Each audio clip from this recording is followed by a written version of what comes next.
ఓం సాయిరామ్. సాయి భక్తులందరికీ నమస్కారం అండి. అందరూ ఎలా ఉన్నారు ఫ్రెండ్స్? మన సాయినాథుని దయ వల్ల అందరూ బాగుండాలని మనస్ఫూర్తిగా కోరుకుంటూ ఈరోజు ఈ వీడియోనైతే స్టార్ట్ చేస్తున్నాను.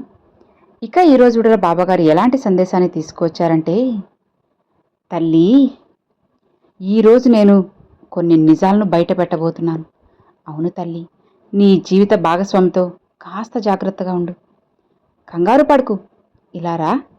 వెంటనే నీ సాయి చెప్పేది విని కొన్ని జాగ్రత్తలు తీసుకుంటే నీ జీవితమే బ్రహ్మాండంగా ఉంటుంది, అత్యద్భుతంగా ఉంటుంది. నీ తండ్రిపై నమ్మకం ఉంటే ఇప్పుడే విను అని బాబాగారైతే చెప్తున్నారండి. మరి బాబాగారు మనకేం చెప్పబోతున్నారో, బాబాగారు బయట పెట్టబోయే ఆ నిజాలు ఏంటో, ఎందుకు ఇలా అంటున్నారో, ఇలా ప్రతి ఒక్కటి కూడా స్వయంగా మన సాయి తండ్రి మాటల్లోనే విందామండి. ఇక ఏమాత్రం ఆలస్యం చేయకుండా బాబాగారి సందేశం ఏంటో విందామా? బాబాగారు ఏం చెప్తున్నారు అంటే, తల్లి, ఇది నీ సాయి హెచ్చరిక. నీ జీవిత భాగస్వామితో కాస్త జాగ్రత్తగా ఉండమ్మా. ఇది నువ్వు నిర్లక్ష్యం చేసి పక్కన పెట్టేశావు అంటే నువ్వే ఎంతో ఇబ్బంది పడాల్సి వస్తుంది, బాధపడాల్సి వస్తుంది. అందుకే ఆఖరి వరకు విను. నువ్వు భయపడుతున్నావు కదా, నువ్వు బాధని అనుభవించాల్సి వస్తుంది. జాగ్రత్తగా వినమ్మా. ఇది నువ్వు తెలుసుకొని జాగ్రత్త పడాల్సిందే. నువ్వు నీ భార్యకు, నీ భార్య నీకు ఖచ్చితంగా ఎందుకు పుట్టారు అనేది తెలుసుకొని జాగ్రత్త పడాలమ్మా. నీ బాబా చెప్పేది నీకోసమే. ఇది నువ్వు ఆఖరి వరకు విన్నావంటే గుండె జల్లుమంటుంది. మీరు దేనికి పుట్టారు, దీని వెనుక ఏముంది, నా జీవిత భాగస్వామి గురించి ఇన్ని నిజాలా అని నువ్వే గుండెల మీద చేసుకుంటావు, నోటి మీద వేలేసుకుంటావు. ప్రపంచంలో ప్రతి బంధం వెనుక ఒక రహస్యం దాగి ఉంది. కొంతమంది వ్యక్తులు ప్రత్యేకంగా ఇష్టపడతారు. ఒక్కొక్కసారి నువ్వు అనుకుంటున్నావు కదా, ఎందుకు ఇంతమంది ఉన్న ఈ ప్రపంచంలో నేను ఇతన్ని ప్రత్యేకంగా ఇష్టపడుతున్నాను. కొంతమంది వ్యక్తుల్ని ప్రత్యేకంగా వారి మీద అభిమానం ఉంటుంది. ఎందుకు కొన్ని సంబంధాలు కావాలని మనసు ఆరాటపడుతుంది. అలానే వదలదు కూడా. ఇదంతా యాదృచ్ఛికమా అని కూడా నీ మనసు నిన్ను ప్రశ్నిస్తుంది కదా. నీ జీవితంలో భార్యాభర్తలు కలవడం ఒక కారణమేనమ్మా. అదే గత జన్మల కర్మ ఫలితం. ఎలానో వింటే ఉలిక్కి పడతావు. జాగ్రత్త వరకు విను. ఈ జన్మలో నువ్వు ఎవరిని ప్రేమిస్తావో, ఎవరిని కలుస్తావో, ఎవరి జీవితంలో భాగమవుతావో, వాళ్లతో ఎలా బంధం ఏర్పడుతుందో అది గత జన్మల ప్రభావ బంధం. భార్యాభర్తల బంధం అనేది కూడా అంతేనమ్మా. అది ఆత్మల మధ్య ఏర్పడే బంధం. పూర్వ జన్మలో తీరకుండా ఉన్న భావాలు అంటే ప్రేమ, బాధ, బాధ్యత, రుణబంధం, ఇవే మళ్ళీ మనుషుల్ని ఒకటి చేస్తాయి, భార్యాభర్తలుగా కలుపుతుంది. ఉదాహరణకు, ఒక యువతి గత జన్మలో తన జీవితాన్ని పూర్తిగా తన భర్త కోసం అర్పించేసిందంటే, తన భర్తే ప్రాణంగా ఉంది, తన భర్తే సర్వస్వంగా ఉంది. తన భర్త నవ్వితే నవ్వుతుంది, ఏడిస్తే ఏడుస్తుంది. తన భర్త బాధపడితే బాధపడుతుంది. అంత ప్రాణంగా ఉంది. భర్తే ప్రపంచం, భర్తే లోకంగా బ్రతికేస్తుంది. కానీ ఆ వ్యక్తి ఆమెను అర్థం చేసుకోకుండా చాలా బాధ పెడుతున్నారంటే, అర్థం చేసుకోలేక బాధను ఇచ్చాడు కాబట్టి. అంటే ఆత్మలో ఒక విషాదం అనేది మిగులుస్తూ వచ్చారు. ప్రేమ ఇవ్వడం తెలిసిన ఆమెకు ప్రేమను పొందడం కూడా తెలియాలి కదమ్మా. పొందలేకపోయానే అనే మనసులో బాధ ఉండిపోయింది. ఆ బాధకు శాంతి ఇవ్వాలనే అవసరం కారణంగానే ఈ జన్మలో ఆమెను మళ్ళీ అతని భార్యగా మలిచింది. ఇక్కడ భర్త అయినా చెప్పుకోవచ్చు, భార్య అయినా చెప్పుకోవచ్చు. భాగస్వామి ఎలా అవుతారన్నది వినాలి. ఎందుకంటే నీ జీవితంలో ఇప్పటికే కొన్ని సంఘటనలు జరుగుతూ ఉన్నాయి. వాటికి కారణం ఏంటి అనేది నువ్వు తెలుసుకోవాలమ్మా. కారణం తెలియక అల్లాడిపోతున్నావు కదా. నా జీవితంలో నా భార్య లేదా నా భర్త ఎందుకు నన్ను ఇలా ఇంతలా బాధ పెడుతున్నారు, ఎందుకు ఇంతలా క్షోభ పెడుతున్నారు, నరకం చూపుతున్నారు, రవ్వంత ప్రేమ కూడా ఇవ్వడం లేదే, రవ్వంత ప్రేమ కూడా పంచడం లేదు, నేనే రవ్వంత ప్రేమకు కూడా నోచుకోలేనా, లేదా నన్ను మోసం చేస్తున్నారా, నన్ను చిన్న చూపు చూస్తున్నారు కదా. ఇలా బాధపడుతున్న క్షణాలు బోలెడున్నాయి కదా. వాటన్నిటికీ, నీ ప్రశ్నలన్నిటికీ సమాధానం ఈరోజు నీ సాయి ముందుకు తెచ్చాను. బట్ట బయలు చేయబోతున్నాను. సరిగ్గా 5 నిమిషాలు ఓపిక పట్టి ప్రతి ఒక్కటి కూడా వినమ్మా. కొన్ని విన్నావంటే నీకే ఆశ్చర్యం అనిపిస్తుంది. ఏంటి నా జీవితం ఇప్పుడు ఇలా ఉండడానికి కారణం నేనేనా అని నీకు తెలుస్తుంది. నువ్వు పశ్చాత్తాపడతావు. అందుకే వినమని చెబుతున్నాను. నీ జీవిత భాగస్వామి గురించి సంబంధించిన పచ్చి నిజాలు సరిగ్గా ఇప్పుడు నేను బయట బయలు చేయబోతున్నాను. ఎందుకో నువ్వు విని తెలుసుకోవాలమ్మా. తెలియాలి అంటే అలా ఎవరైనా బాధను ఇచ్చారు, ఆ వ్యక్తి ఈసారి ఆమెను అర్థం చేసుకోవాలని, గౌరవించాలని, ప్రేమించాలని. అది అతని కర్మ. అలానే గత జన్మలో కలిసి ఉన్న ప్రాణ స్నేహితులు కానీ ఈ జన్మలో భార్యాభర్తలుగా కూడా పుడతారు. ఎందుకంటే గత జన్మలో ప్రాణ స్నేహితులుగా ఉన్న ఇద్దరు మిత్రులు ఆ ప్రేమ మోహం తీరలేక తనివి తీరలేదు. అది తీర్చుకోవడానికి మళ్ళీ ఇంకొక జన్మలో పుడతారు. ఈ సంబంధం పూర్తిగా ఆస్వాదించేందుకు, పునర్జన్మ అసంపూర్ణత అనేది తీర్చేందుకు. ఇలా ప్రేమ, బాధ, బంధం అన్నీ కూడా తిరిగి మళ్ళీ కలుస్తాయమ్మా. కలిసి తీరాల్సిన బంధాలే నీ జీవితాల్లోకి వస్తాయి.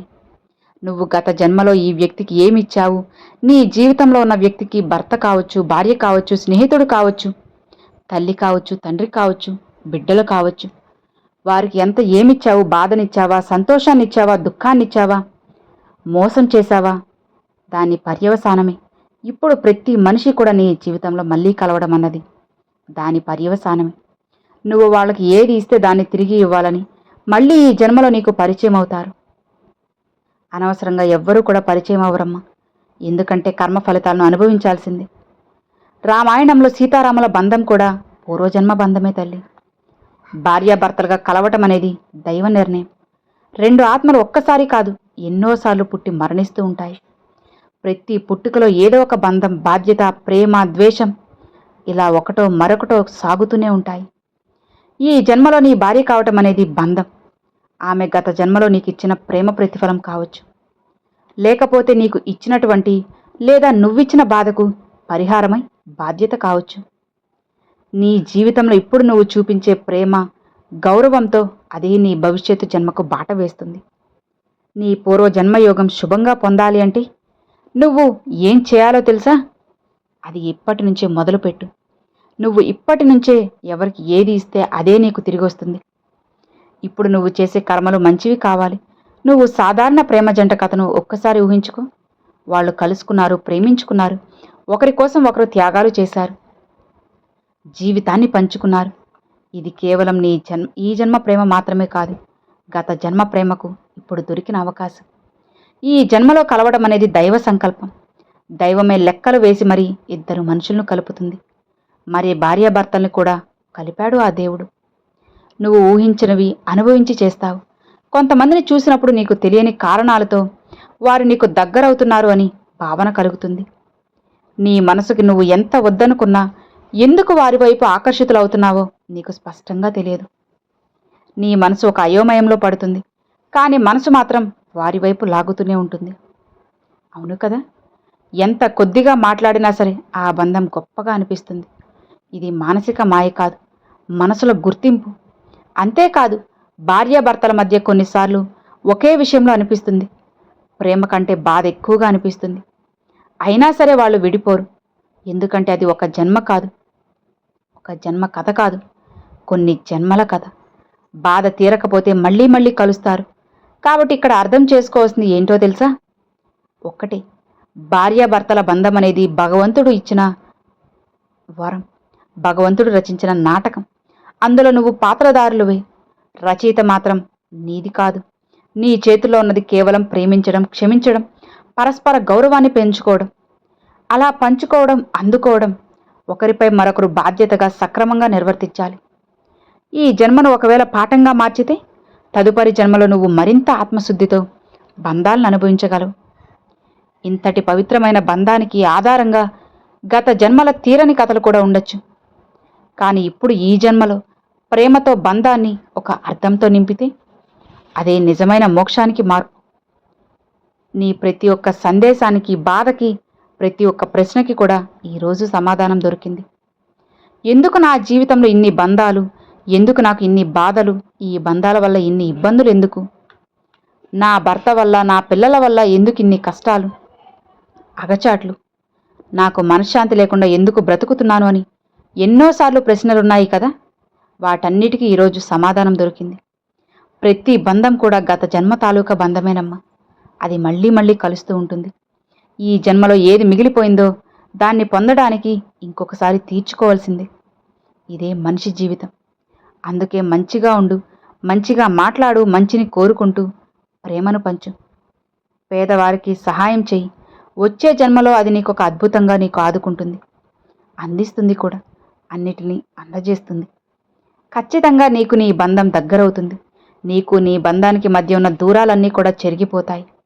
నమ్మకంతో ఉండమ్మా, ముందుకు వెళ్ళు.